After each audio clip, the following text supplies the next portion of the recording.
রাসূলুল্লাহ সাল্লাল্লাহু আলাইহি ওয়াসাল্লাম একদিন নামাজের মধ্যে তেলাওয়াত করতেছিলেন।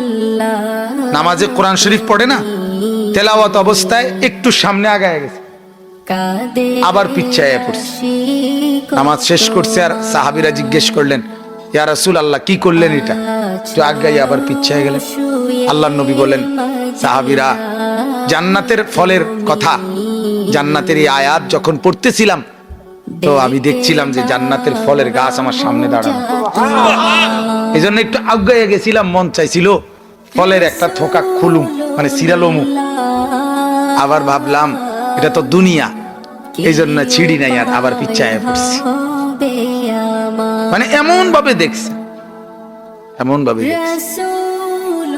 আল্লাহ রাসূল সাল্লাল্লাহু আলাইহি ওয়াসাল্লামের সাহাবীরা বলতেন, রাসূলুল্লাহ সাল্লাল্লাহু আলাইহি ওয়াসাল্লাম যখন সিজদা দিতেন, সাহাবীরা বলেন আমরা শুনতাম, নাসমাউ লাহু আজিরান কা আজিরিল মিরজান।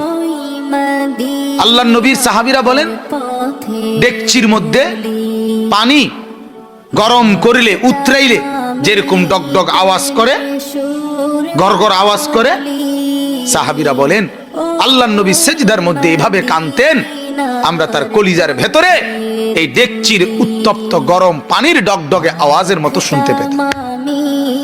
কি নামাজ পড়তেন, কেমন সিজদা করতেন।